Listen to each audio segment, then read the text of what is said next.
বুয়েট শিক্ষার্থী আবরার ফাহাদ হত্যা মামলায় ২০ জনের মৃত্যুদণ্ড ও ৫ জনের যাবজ্জীবন কারাদণ্ড বহাল রেখেছেন হাইকোর্ট।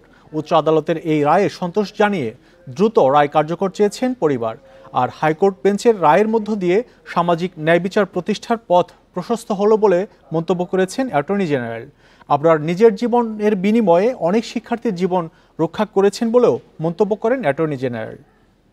এই ঈদে জামা জুতো অ্যাকসেসরিজের ডিসকাউন্ট।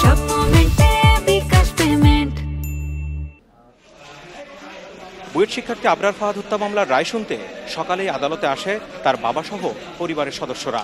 বিচারপতি আসাদুজ্জামান ও বিচারপতি এনায়েত হোসেনের বেঞ্চ বেলা ১১টা থেকে ১২টা পর্যন্ত সংক্ষিপ্ত রায় পড়ে শোনায়।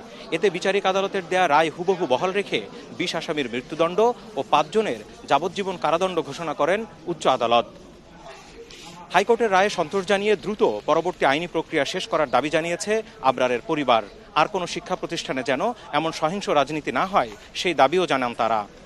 হঠাৎ করে জানতে পারতেছি একজনকে পালিয়ে চলে গেছে, ইভেন সে এমন একজন যে তাকে রুমে ডেকে নিয়ে গেছে এবং মারার সময় যে উপস্থিত ছিল এমন একজন সেখান থেকে পালিয়ে চলে গেছে। হাইকোর্টের যে রায় দিয়েছে এটা আমরা আপাতত সন্তুষ্ট, কিন্তু আমরা চাই যাতে দ্রুত এই রায়টা কার্যকর হয়, সেই জন্য এটা ব্যবস্থা করা হয়। তবে এই রায়ে আসামিরা ন্যায় বিচার বঞ্চিত হয়েছে দাবি করে আসামি পক্ষের এক আইনজীবী জানান, তার আসামির বিরুদ্ধে হত্যায় জড়িত থাকার কোনো অকাট্য প্রমাণ মেলেনি। ট্রায়াল ট্রাইব্যুনাল অস্তিত্বহীন ডিপোজিশন ইনসার্ট করে রায় দিয়েছিলেন, এই জন্য আমরা এবং ৩৪২-এ তার বিরুদ্ধে একটিও ইনক্রিমিনেটিং এভিডেন্স নাই। এই কারণে আমি মনে করছি যে ন্যায় বিচার বঞ্চিত হয়েছি। হাইকোর্টের এই রায়ে ছাত্র রাজনীতি ও সমাজের প্রতি কড়া বার্তা দেওয়া হয়েছে বলে মন্তব্য করেছেন অ্যাটর্নি জেনারেল। বুয়েটে আবরার ফাহাদের মৃত্যুর পর গণদাবির মুখে শিক্ষা প্রতিষ্ঠানগুলোতে অনেক পরিবর্তন এসেছে বলেও জানান। গোটা জাতি ন্যায় বিচার পেয়েছে এবং এই ধরনের রায়ের মধ্য দিয়ে একটি রাষ্ট্র এবং সমাজ ব্যবস্থায় ডিসিপ্লিন আনার জন্য, ন্যায় বিচার নিশ্চিত করার জন্য যে ধারণা, বিচার বিভাগের যে ধারণা, সেই ধারণাটা প্রতিষ্ঠিত হয়েছে। আবারও এই রায়ের মধ্য দিয়ে সমাজ বার্তা গেল যে আপনি যত শক্তিশালী হন না কেন, আপনার পিছনে যত শক্তি থাকুক না কেন, সত্য একদিন প্রতিষ্ঠিত হবে এবং ন্যায় বিচার প্রতিষ্ঠিত হবে। ২০১৯ সালের ৬ অক্টোবর রাতে বুয়েটের শেরেবাংলা হলে ছাত্র শিবিরের কর্মী সন্দেহে দ্বিতীয় বর্ষের ছাত্র আবরার ফাহাদকে পিটিয়ে হত্যা করা হয়। হত্যা মামলায় ঢাকার দ্রুত বিচার ট্রাইব্যুনাল সে সময়ে বুয়েট ছাত্রলীগের ২০ নেতাকর্মীর মৃত্যুদণ্ড ও ৫ জনের যাবজ্জীবন কারাদণ্ড দেয়। মৃত্যুদণ্ডপ্রাপ্ত ৩ আসামিকে গ্রেপ্তার করা যায়নি, আর ৬ আগস্ট কাশিমপুর কারাগার থেকে পালিয়ে যান আরও একজন। Zahidul Bashar, independent news, Dhaka. এ নিয়ে আরও জানাতে হাইকোর্ট চত্বর থেকে যোগ দিচ্ছেন সহকর্মী জাহিদুল বাশার। জাহিদুল বাশার, এই যে রায় বহাল রয়েছে, এখন ২০ জনের যে মৃত্যুদণ্ড, এই মৃত্যুদণ্ড কার্যকরে পরবর্তী আইনি পদক্ষেপ কি এটি জানাবেন? আর এ বিষয়ে আসামি পক্ষের আইনজীবী আর কি বলেছেন?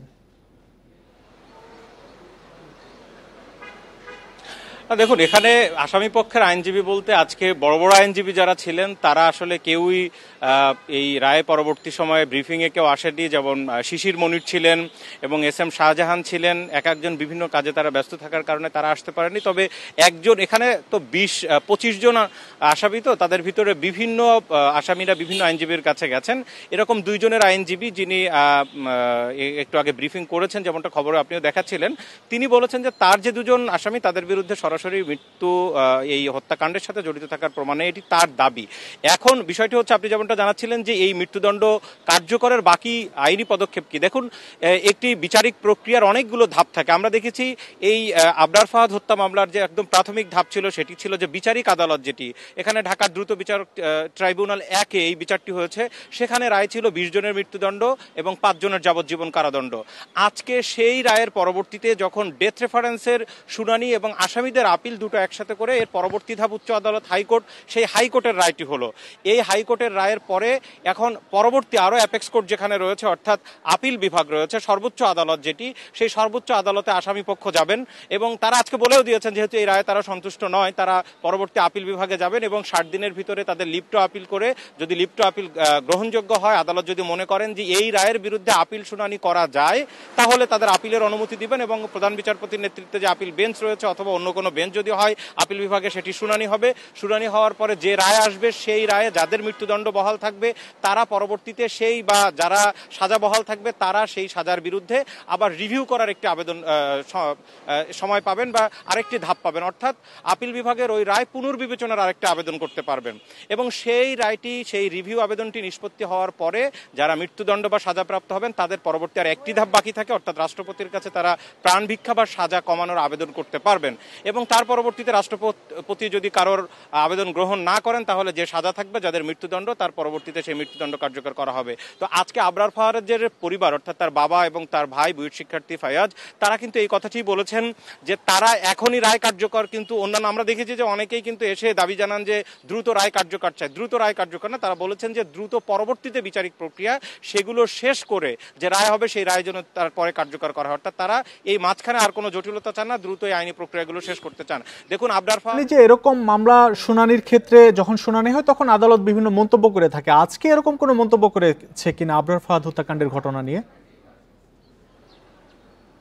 না, আজকে আদালতে আসলে যেহেতু সংক্ষিপ্ত রায়, জানেন এটা অনেক বড় একটি মামলা যেখানে বুয়েটের সবাই কিন্তু বুয়েটের শিক্ষার্থী, এই যেই 20 জনের বিরুদ্ধে মৃত্যুদণ্ড এবং 5 জন যাবজ্জীবন, আবরারও যেমন বুয়েটের শিক্ষার্থী ছিলেন, এই সবাই বুয়েটের শিক্ষার্থী, সুতরাং এটি একটা অনেক বড় একটি মামলা। আদালত যে সংক্ষিপ্ত রায় দিয়েছে সেই সংক্ষিপ্ত রায় 1 ঘন্টার বেশি সময় পড়তে হয়েছে, তাহলে বোঝাই যায় পূর্ণাঙ্গ রায় কত বড় হবে। সেই পূর্ণাঙ্গ রায় আসলে সেখানে আদালতের কি মন্তব্য আসবে সেটি জানা যাবে। অ্যাটর্নি জেনারেল সে কথাটি বলেছেন।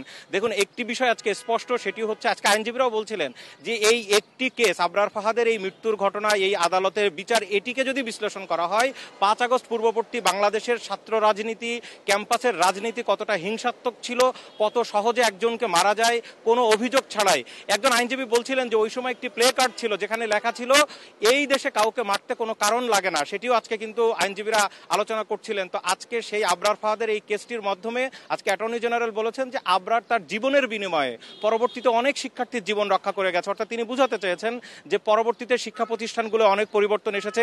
এবং আপনি জানেন যে আবরার ফাহাদের এই মৃত্যুর ঘটনা, আবরার ফাহাদের এই জীবন দেওয়ার ঘটনা কিন্তু ছাত্র রাজনীতির যেমন বাক পরিবর্তনের একটা বড় দিক ছিল, একই সাথে 5 আগস্ট পর্যায়ের সময় শেখ হাসিনার বিতাড়নের যে আন্দোলন, সেই আন্দোলনের অন্যতম অনুঘটক ছিল কিন্তু এই আবরার ফাহাদ। এবং আবরার ফাহাদকে আরেকটি আইনজীবীরা বলছিলেন যে আবরার ফাহাদের এই জীবনের বিনিময় এটি হচ্ছে ভারতীয় আগ্রাসনের বিরুদ্ধে একটি কি বলে এটিকে, তারা বলছিলেন যে এটি একটি প্রতিবাদের অন্যতম একটি আইকনিক ঘটনা হয়ে থাকলো আবরার ফাহাদের এই জীবন দেওয়া। সব মিলে আজকে আদালত অঙ্গনে এই বিষয়টি আলোচনা হয়েছে।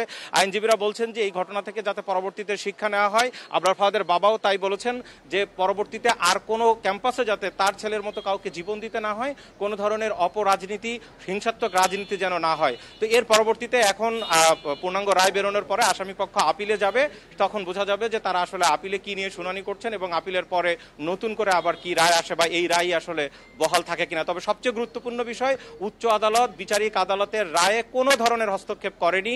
যা রায় ছিল 20 জনের মৃত্যুদণ্ড, 5 বুয়েট শিক্ষার্থীর যাবজ্জীবন কারাদণ্ড, সেটি আবরার ফাহাদ হত্যা মামলায় নিম্ন আদালতের রায় উচ্চ আদালত বহাল রেখেছে, সেই খবর জানাচ্ছিলেন সহকর্মী জাহিদুল বাশার।